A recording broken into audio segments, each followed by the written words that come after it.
Hey guys, welcome to another installment of the Academy, and thanks for watching.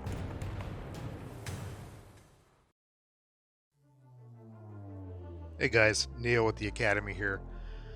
I have been on a bit of a whirlwind, I wouldn't call it a tour, journey, I guess, over the past couple of weeks.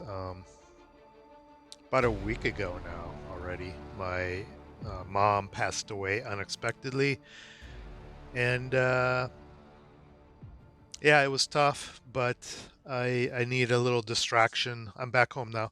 I need a little distraction, get a little normalcy back into my life. So we're going to talk about ASL today, um, and Starter Kit magazine, Basic Training magazine, issue number 1, which has been sitting in my mailbox now for like 10 days, and I've just taken a peek at it. And I'm going to go into, I'm going to do video. I'm going to go into a little more in depth than some of the videos that have been put out over the past week or so to give you a flavor of what's in the magazine. Um, I was able to get a sneak peek of the magazine through the proofing process over it's April now, isn't it? Late last year and early this year, doing some proofing with the magazine, and I have a couple articles in here. One with Stephen Stewart, and one with Scott Rowland, my partner in crime here at the Academy. And let's start going through it. First thing, I was curious how it looks compared to ASL Journal as far as size. Size happens to be exactly the same, but I was curious about the finish because I couldn't remember if the journals had the glossy cover, and they do. So they must be using the same printer. Then the inside pages have a semi-gloss look, and so does the Basic Training magazine. So obviously they are probably using the same printer, which makes absolute sense. Same form factor, very similar layouts and typefaces and paper quality and whatnot. So everything players have seen who have been purchasing the journal, as far as print quality and kind of content, you will also see in Basic Training magazine issue number 1. All right, let's dig into it.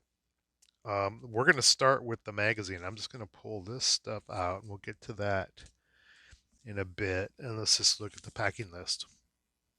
We've got the magazine, 48 pages, 12 scenarios, 2 player aid cards, which I'll go over, 1 player aid card, advanced sequence of play, and a half sheet of counters, which I was not expecting. I was expecting the scenarios, and I was sort of expecting the player aid cards because I received a copy of those to proof, but I wasn't sure where they were going. I suspected they were going in here, but I wasn't sure.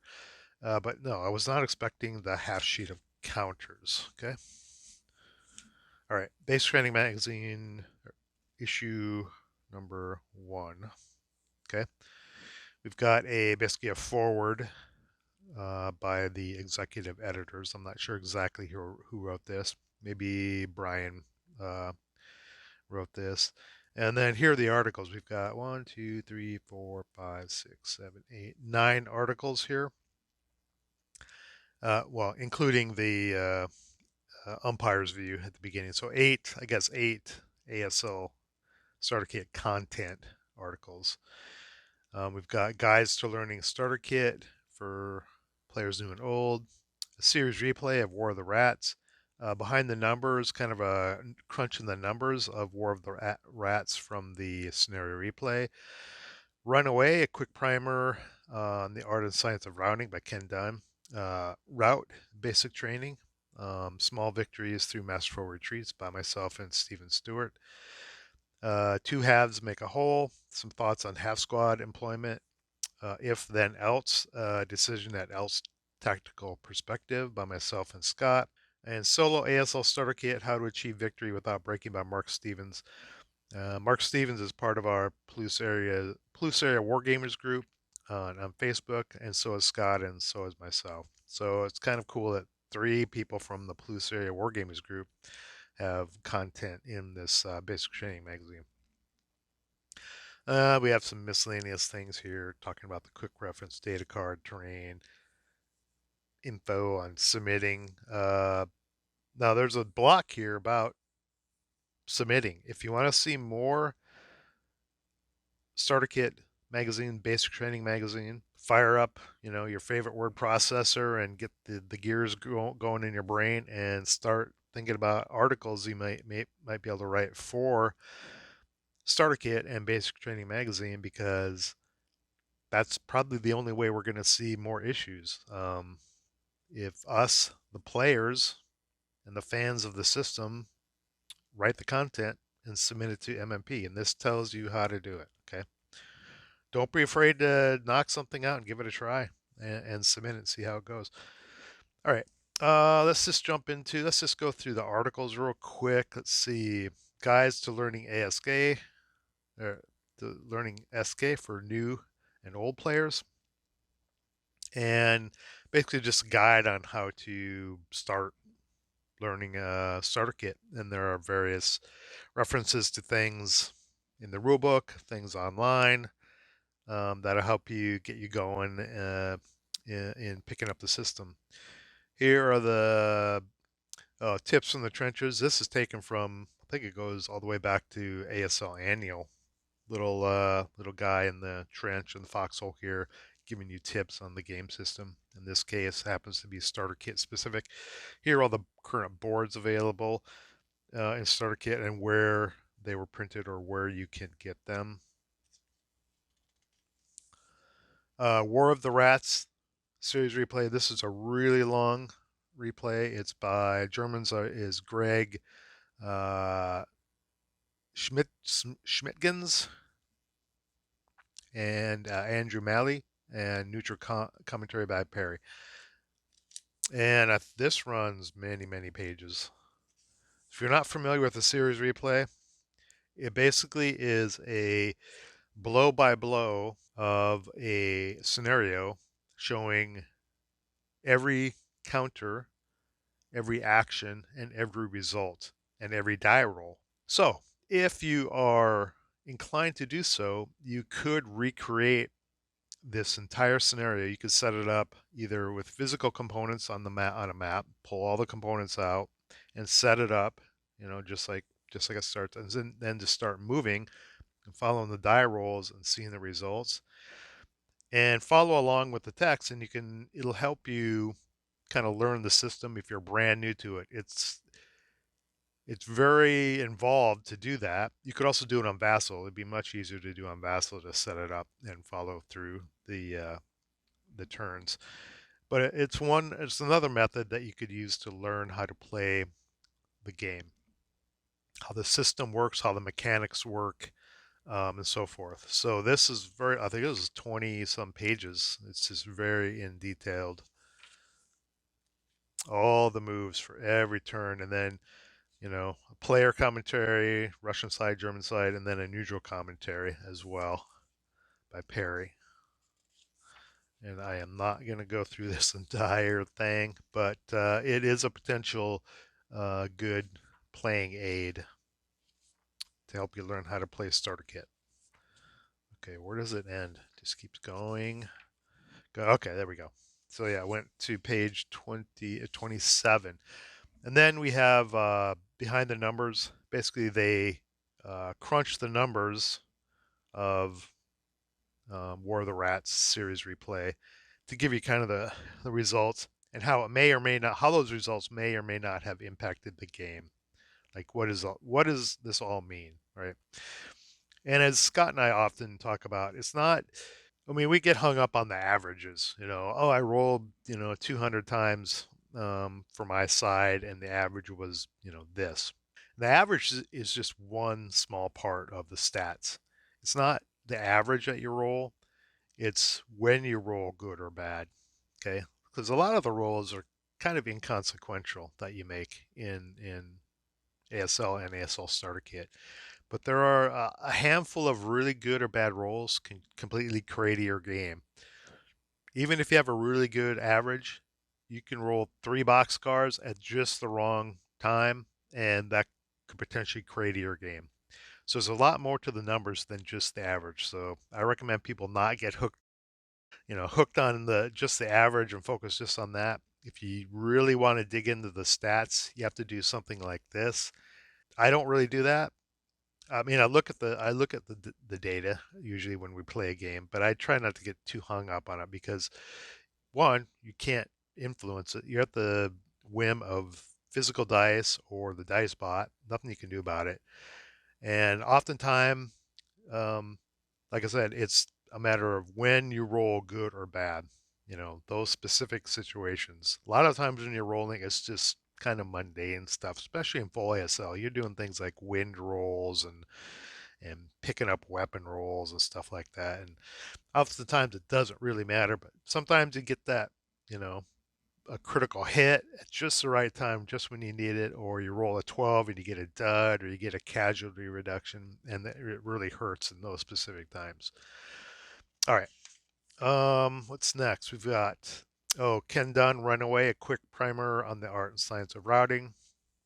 And this is kind of a intro to kind of a higher level intro to routing, and then the article that I wrote with Stephen Stewart gets into the gory detail of the route mechanics of routing, which follows here. And the reason I wrote this is because one, routing is one of the most difficult things to grasp. Oftentimes it's very simple, right? You've got a broken unit and there's a woods hex 1 or 2 hexes away, and it's the closest thing, and you just route there and you're done. But when you get into situations where you have a really dynamic battlefield, with units all over, weird line of sights and that kind of thing, it can get really complicated. And the second reason I did this is because there's no real official, MMP supported comprehensive route example as well. So that's why I wrote this, and Stephen Stewart helped me make sure everything was right, and to give people examples in a kind of a complex battlefield routing situation. And if I recall, there are 14 route examples between the American forces and the German forces. And in this example, the Germans route first. Here's the beginning of the German route phase, and here's the end of the German route phase. And you can go through each unit and what they have to do, or what the best option is for them to do. Because sometimes you have multiple options for a unit to route. Some people may not necessarily grasp that, but sometimes a unit has multiple options. Primarily from the fact that one of the important things about routing is the ability to ignore a route destination or a route target because it's no further away.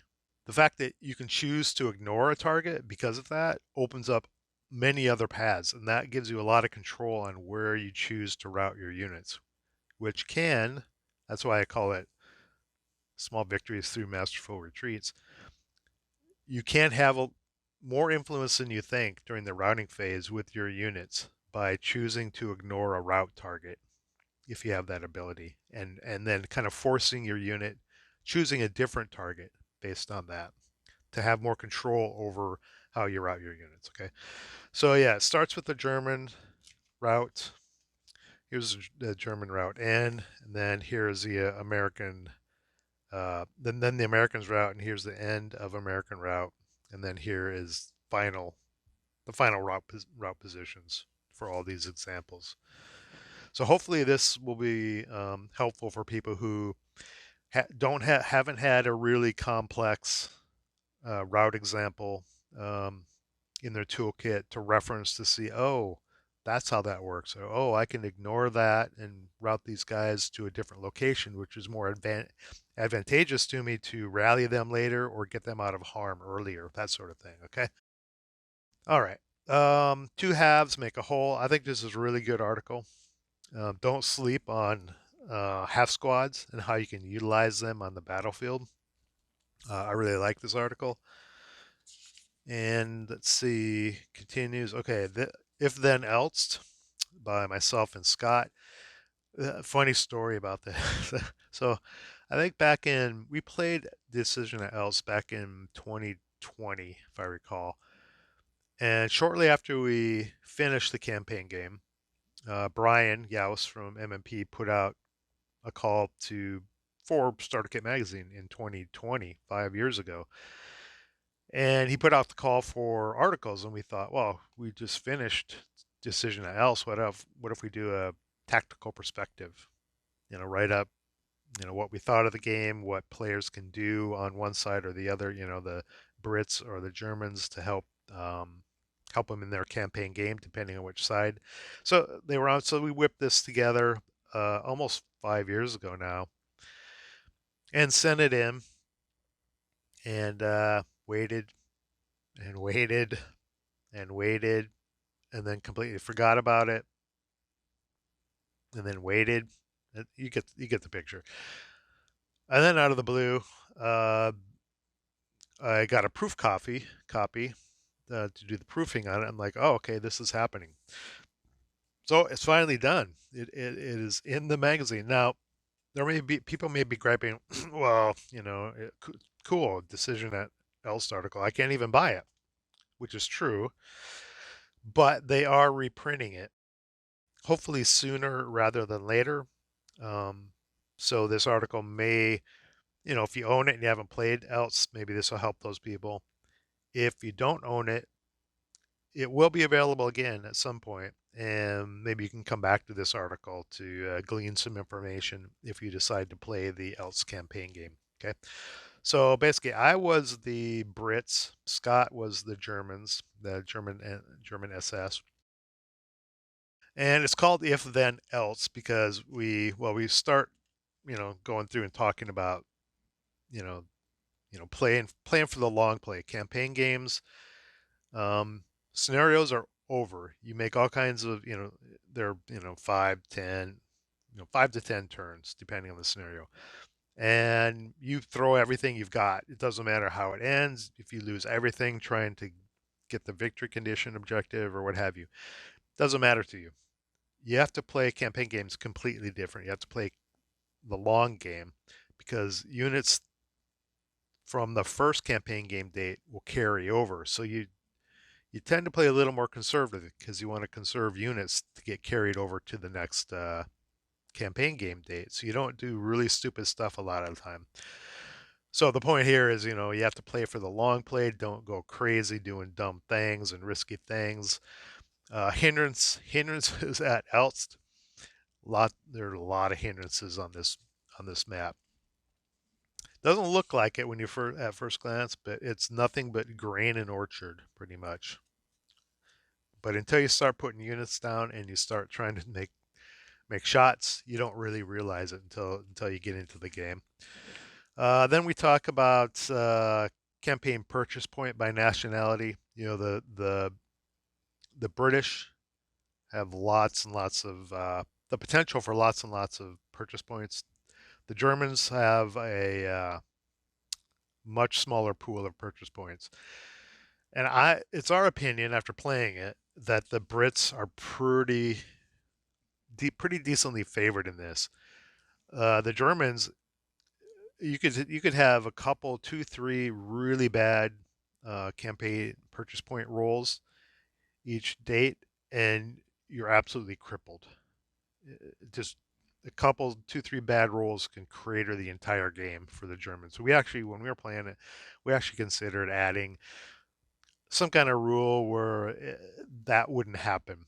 Um, I don't think it happened in our game, but the potential is there that their campaign purchase point pool is so thin, and a couple rolls could really, really screw up the German reinforcements. Let's see. Then we go into the British perspective, which is me, and then the German perspective, which is Scott. We talk about things like, so the German perspective or the British perspective, I talk about, here's my recommended approaches. There are some certain armor, what I call armor no man's land, which are just rife with polder that you have to go through and potentially get bogged.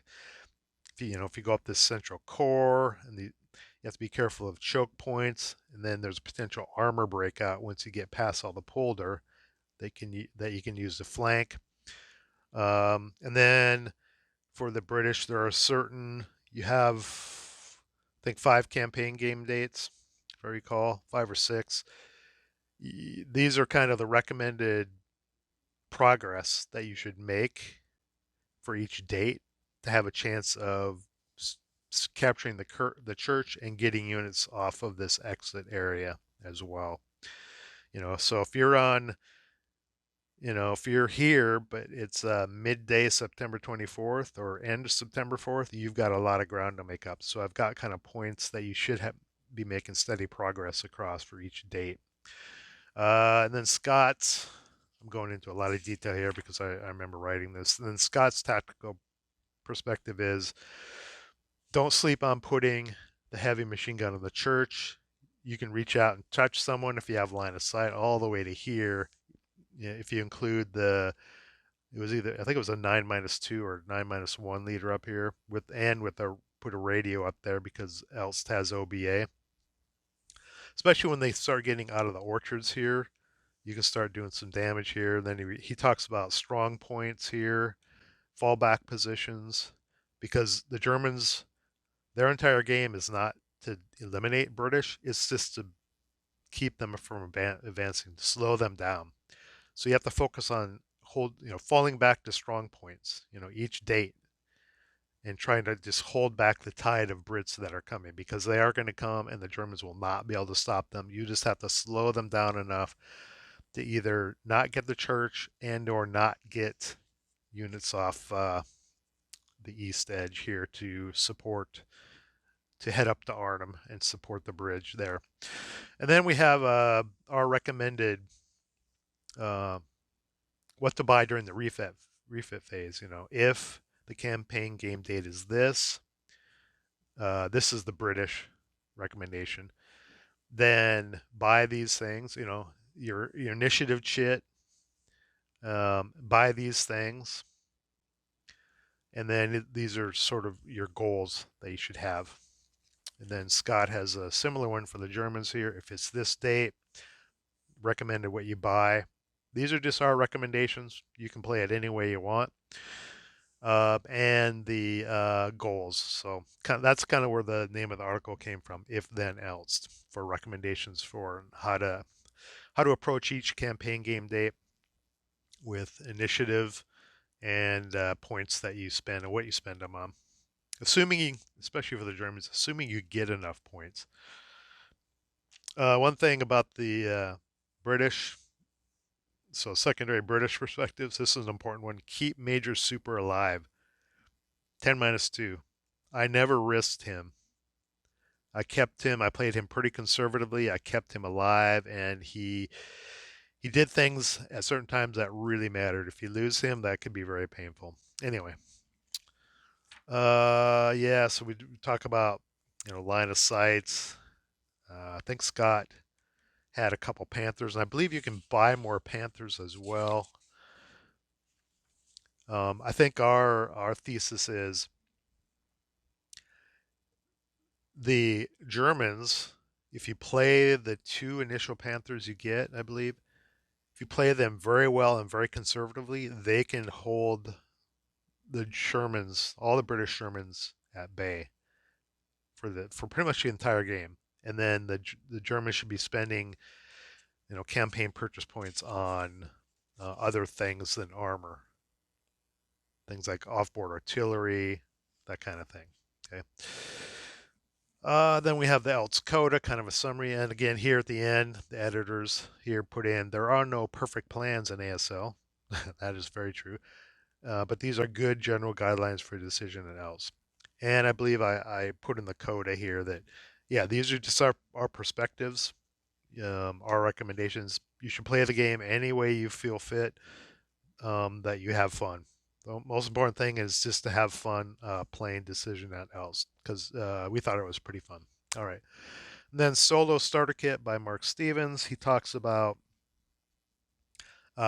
things you can utilize to play Starter Kit solo. A lot of people play ASL and Starter Kit solo, and these are different methods or ideas on how to make that a little more approachable.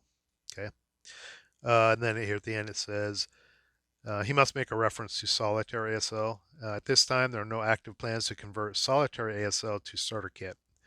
So yeah, all the solo ASL or solo starter kit things are kind of homegrown, and he has a couple pages of things here.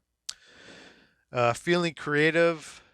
Yep, this is just a call for more articles for Basic Training Magazine. So if you want to see more magazines, yeah, feeling creative. Like I said, fire up the old word processor and start pounding the keys and writing articles. See how it goes.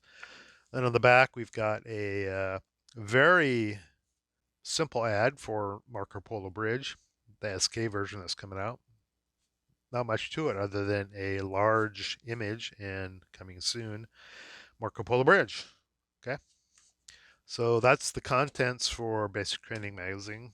Uh, I'm glad to have written a couple of articles for it. Hopefully, people find them interesting, and I plan to write some more for the next one, whenever that may be. Okay, let's go through the contents, the other stuff here. This is the one that surprised me. I find this sheet interesting, and I'll tell you two reasons why. One, it says Starter Kit Action Pack 1, which is a head scratcher to me. Was there a plan to have a Starter Kit Action Pack at some point? I mean, Full ASL has action packs. Were they planning on doing a Starter Kit Action Pack, and this maybe got put on the back burner or got recycled and put into this magazine? I'm not sure, because at the bottom it says copyright 2016.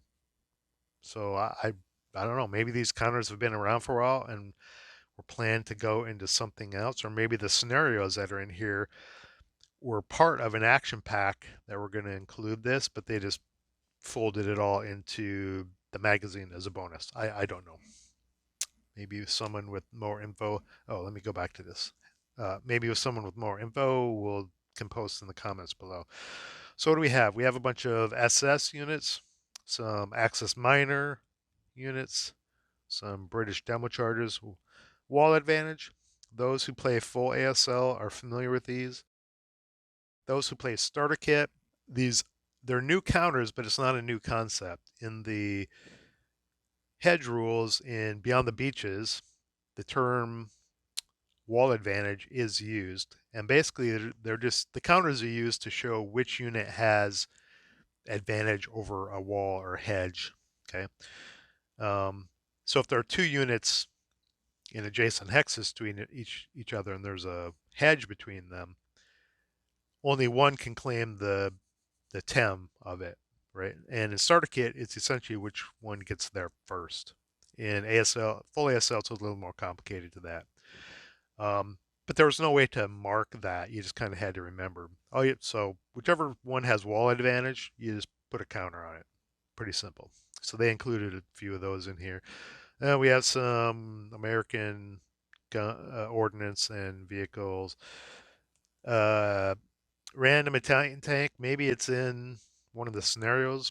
And then some more German units. Shell holes, rubble, and level 2. And these are included because I'll get to it here in a minute. The many of the scenarios in this magazine, Basic Training Magazine 1, I would say are not new starter kit player friendly. They're a little more complicated. There are some pretty simple scenarios in here, but there are also some complicated ones that I would not recommend for players just starting out, because they introduce concepts from full ASL, just snippets of them, to give a little more flavor. So one of the scenarios has a level 2, which level 2 is that in starter kit is actually pretty easy. It's a second level of a building, but as far as height goes, you just pretend you're on a hill. There are just a few more rules as far as going up and down stairs and that kind of thing. It's not too bad. Then there's some rubble and shell holes, okay? And those are covered in SSRs in some of these scenarios. And then wall advantage is already covered in Beyond the Beaches. They just included a counter for that now. Okay. What else we got? ASL Starter Kit sequence of play. Kind of an advanced sequence of play, very handy. Those people just trying to get this under their belt. After a while, you won't really need to refer to this. And then kind of a legend for different counters, information on different counters, primarily vehicles and ordnance, front side and back side. Kind of handy for people. After a while, you won't have to refer to this either, but it helps you get the information, burn that info into your brain. All right. Okay, this is the. Let's start with the other one. There are two of these charts, consolidated quick reference data card. So they took all of the SK1 through SK4, maybe some errata, maybe there were some errors, and they put it all into these two charts here. Okay, this one is primarily infantry based. It's got the infantry fire table, close combat. This is kind of handy. I don't remember this being on any of the other charts. I could be wrong, but it's got a concealment summary, which is very cool. Route phase summary. And then they've added this. Oh, they've combined the terrain charts. So we've got kind of the ETO terrain and the PTO terrain. Then they've added this. They've added the ELR sequence, I guess. ELR in unit distinctions and applicable half squads. So if you're playing in your unit ELRs, you can kind of come to here and see, or as a half squad, you can come here and see for the different nationalities what it will be. It's kind of a small version of the nationality chart for full ASL, which looks like this. Can you see that? Yeah, I can see most of it. Yeah, it's basically a much more simplified version of this. Okay, I'll keep this out because I'm gonna pull that out again later. All right, that's one chart. Here's the other. This one's primarily kind of vehicle based, more vehicle based. You've got two hit modifiers, your AP to kill table, Panzerfaust, rate of fire, keeping rate of fire, bog check, vehicles to AFE destruction. Then on the back here, they've taken all of the nationality and gun types and created the two hit table. Now, that's cool, but I have a problem with this, actually. It's becoming a bit too much. Okay. A lot of this info is redundant. All these four columns, they're all the same numbers. And I know why they did this at the beginning. They did it to simplify the two hit process because there were, at the beginning, there were probably a handful of American guns, a handful of German guns, and a handful of Russian guns when Starter Kit 1 came out. And they said, okay, let's bake all these modifiers in and just tell players if they have a American 76L, just look up here and it'll tell you the two hit for each range. And they baked in things like, range modifiers and that kind of thing. But this is just too big. It's getting too much. Let me show you by comparison the full ASL. So the full ASL has, this is it for the two hit. Doesn't matter what gun you have, okay? Or what size, what caliber gun you have. What matters is the barrel length or the muzzle velocity and what type of ammo you're firing and whether you're firing smoke and the caliber size. All these numbers here are baked into here, but it makes the chart just kind of unwieldy. Instead, you just got this. Then on the to kill, you just have one chart, which the gun sizes. Then you have modifiers for things like uh, caliber size and that kind of thing, and then and range as well. And then here's all your two hit modifiers. So these, uh, even when I play SK today, I don't use these charts. I just use the ASL charts. They're the same thing, just without modifiers baked into these. Okay. Now, I'm not recommending the SK players start using this. I'm just saying this is just, you have a lot of redundant info that's just repeated over and over and over again. But it's all in one place now. Everything, all the guns, nationality, and caliber sizes and muzzle velocities are all in this one very large table. All right, that's my soapbox about that. Let's get into the scenarios. And I'm going to try to talk about. I think I'm on the wrong side. No.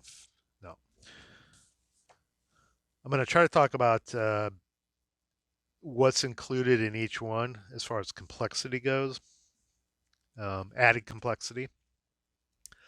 So the first one, I think I'm starting on the right one. Paratroopers Hell.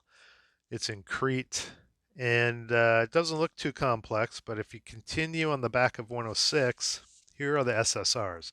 And the major SSR here is you have a paratrooper drop. So there's rules for how to do a very simplified rules for doing a paratrooper drop.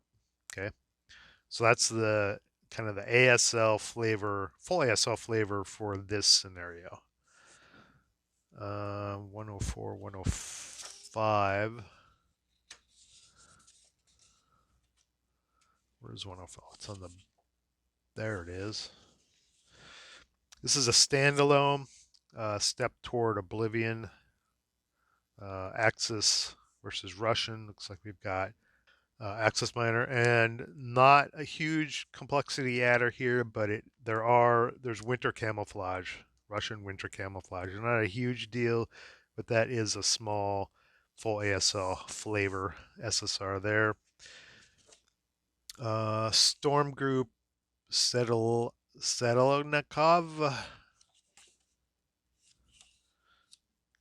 Continue on the back of S111. And I admit I am not a huge fan of scenario cards spread across multiple scenarios spread across multiple cards. I'm not a huge fan of that. Okay. S 104 on the back. Okay, there it is. Okay, this is the one that has level 2 buildings in it. So you can see all hexes in building R2 have a ground level location and a first level location. And you can see here they use a capital L on location, which in ASL terms, full ASL has a specific meaning. So if you're in hex R2, which they're referring to here, that building or building hex or hexes now have multiple locations. So you can be in building ZR2, but there are two different locations. There's a ground floor location and the first floor location, which is the second level. And things affect locations differently. For example, if someone were to fire area target type at that hex, at hex R2, it would affect both locations. Same with off-board artillery. If someone were to drop off-board artillery on that hex, it would affect both locations. Or a mortar fire, indirect fire. If you were to fire infantry target type at that hex, you would have to specify if you're firing at the ground floor or the first floor, and would only affect that location. Okay, and even if you had indirect fire like a mortar coming in to R2, that affects that entire hex, the terrain effect modifier would be different for each location, because typically indirect fire is coming in kind of from the top. The units in the top level of the building will have a normal TEM, and then each location under that will have its TEM plus one additional per level below it. So, if you have a building with three levels. You have a ground floor, first floor, second floor, and indirect fires coming in, and it's a stone building. The bottom level would get a +5. Second level, next level get a +4. Top level get a +3. So that's a complexity from ASL that's starting to come into some of these scenarios. That's why I don't recommend this. People starting the system start with these scenarios. Come back to these later and play these. Um, it's not overly complex, but it's new concepts that you'll have to wrap your brain around when you're trying to wrap your brain around things like defensive first fired routing, which you should focus on those things when you're starting to play. Come back to this stuff later. Okay. So yeah, 106 adds second level buildings. All right. 107. What do we got here? This looks pretty standard grain. French use allied minor counter. Yeah, this is a pretty standard scenario here. 108, back of 106. Oh, we're jumping back here now. Okay. Panzer Kiel at Prokhorovka. This one introduces off-board artillery. Okay. So yeah, at the start of a player, simple off-board artillery. At the start of a player's defensive fire phase, he may call an artillery strike. And the interesting thing here is it talks about and places an artillery strike FFE1 marker in the hex. Well, there are no FFE markers in here. So there is, in full ASL there is. When I read this scenario, I thought, oh, maybe there's FFE counters on here, but there are not. So you'll have to ad lib that, I guess, starter kit players. Um, Basically, calling a strike, you roll for accuracy, and it can drift, and yeah, okay. So this one adds offboard artillery capability. That was 108. 109. Oh, this one's interesting. Okay. This one has gliders and Mussolini as a 6+1. Okay. This is a scenario I think about the Germans trying to rescue him from some, yeah, Hotel Campo Imperator where he was hiding or being held. And the Germans tried to rescue him with a glider landing. So there's rules about Mussolini and there's simple glider landing rules here. Okay. That was 109. 110. 110. Trapping Edelweiss. Right, orchards. Looks like prisoners. Simple prisoner rules of some kind. But it doesn't look too bad, too complicated here. But oh, maybe something about skis. To reflect the use of skis, yeah, some kind of simple skis and then maybe simple prisoner rules. Okay. Yeah, trapping Otherwise. 110, 111, barfoot. The American 10-2 is heroic and has special abilities. Okay, now they're introduced. This is a nice short one though. 3.5 turns, which can be good and bad. Play quick, super dicey, always dicey. So they're introducing here is kind of a preview to Heat of Battle. In full ASL, when you roll a morale check and you roll Snake Eyes, for example, there's a chance of heat of battle kicking in, and there's various things that can happen. And this is introducing kind of the heroic mechanic without the heat of battle part of it. They just automatically made the 10-2 heroic, which gives him additional abilities beyond his 10-2. Okay, that's the adder here. This one also has FFE or offboard artillery as well in it. Job for commandos. This one is probably pretty safe for new players. Very simple. British squads have their exponent increased by 2. They must be engineers. And British elite do not cower, obviously. Okay. So this is safe for new players, in my opinion. Getting to the end here, almost done. Little too much. What do we have here? Hip, which is from PTO, but hip and starter kit's not too bad, fairly simple. Captured gun and British do not cower, and they're assault engineers as well. These 4.58s, safe for new players, as long as you read the hip rules, which are pretty short. And then this one is blunting the spearhead. Continue on 111. Let's go back to 111.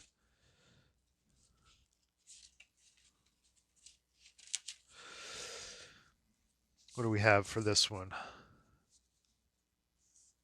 This has some environmental things. It's got soft ground, so ground pressure comes into this for bogging. It's got heavy fog, so there's modifiers for 2-hit and non-HE infantry fire table. It affects, it does not affect movement in the open or non-assault movement or an interdiction, which still apply normally. It's got a roadblock counter, which includes wall advantage type considerations. Yeah, so this has a smattering of full ASL flavor type rules in it. And then the last scenario is Task Force Sparks, and this one is fully endorsed as not beginner, but you have to go through at least Starter Kit 3 because it's got vehicles, but there are no special rules other than grain is in season. Okay. So that's the scenario list.